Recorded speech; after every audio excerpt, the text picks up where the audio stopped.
different types, but let's try to explore different aspects of the walk-in cooler market. And I will give you the word, Chris, so you can share your thoughts on what's currently happening on the North American market. Thought you might ask about that. So glad that you asked. So as you can imagine, there are lots of changes that have been implemented at both the federal and state levels that affect the walk-in market, and especially the ones equipped with remote condensing units. Maybe I'll just briefly talk about a few that I'm familiar with. As you may have heard, the U.S. Department of Energy passed energy standards for walk-in coolers and freezers that were enforced for new installations beginning in 2020. If I remember right, in January was for refrigerators, and in middle of the year, I think in June of 2020 is when the enforcement was implemented for freezers. So this new energy efficiency is called the annual walk-in efficiency factor, or you hear people call it AWEF, AWEF. So AWEF is the ratio of heat removed from the cooler or freezer to the total energy input to the refrigerator over a 1 year period. And this efficiency standard is applicable to walk-in coolers and freezers that are less than 3,000 square feet. So it excludes any of the refrigerated warehouses. And there's some exclusions, maybe 3 or 4 exclusions, and one particular that I remember, it excludes any walk-in that's specifically designed for scientific, medical, or research. So you don't have to worry about if you're building walk-ins in those for those industries. So in short, the manufacturer of the equipment, such as Danfoss, must test and meet or exceed that minimum AWEF in order for their equipment to be able to be installed in a walk-in in North America. There's lots of information about the testing standard and AWEF on the DOE website. In fact, there's a proposal to update the test procedure and determine a more stringent AWEF can be achieved. So if you're interested, maybe you could take this up in another chat down the line, and or you could just take a look at some information that's on the DOE website.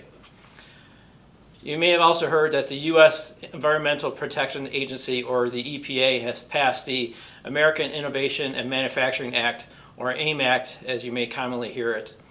In it, there's a phase down of the HFC refrigerants used across the industry, including walk-ins. So when we talk about the HFC refrigerants, it's of course the fluid that's circulated throughout the refrigeration system, but it's also used in the foam blowing equipment used in the walk-in panels. So the phase down of the refrigerants, of these kinds of refrigerants, is a schedule that's very much like that of the Kigali Amendment, that is a amendment to the Montreal Protocol. So interesting enough, Canada has ratified this amendment, but the U.S. has not yet. The phase down that I mentioned earlier with the AIM Act has already started in 2022 with a 10% reduction from the established baseline. And the next big step down will be in 2024 with a 40% reduction versus the baseline. And the step downs will continue over the next few years, all the way to 2036, when we finally reach a 15% of the established baseline. As you can imagine, the availability and the costing of the traditional HFC refrigerants used in the industry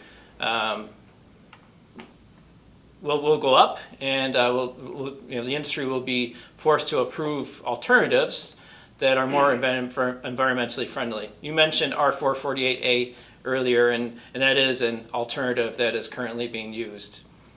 So we don't have the time to go into all the details of the proposals that are being put onto the EPA, but for sure there's going to be a shift to non-HFC refrigerants that are also have a low global warming potential.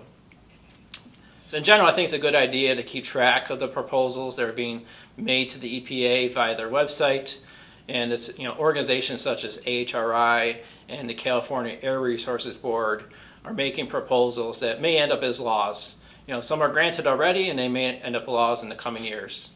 So besides these two major agencies, there has been some states that have taken matters into their own hands and have actually adopted, for example, adopted SNAP Rule 20. and 21. But 20, SNAP Rule 20 is very, very important. And maybe I should step back. So SNAP Rule 20 was previously vacated by the U.S. District Courts and is not allowed to be put into law. But some states have adopted that SNAP Rule, and the SNAP Rule is important because it has delisted the use of R404A in remote condensing units. So today, you cannot ship a condensing unit charged with R404A to certain states in the nation, such as California.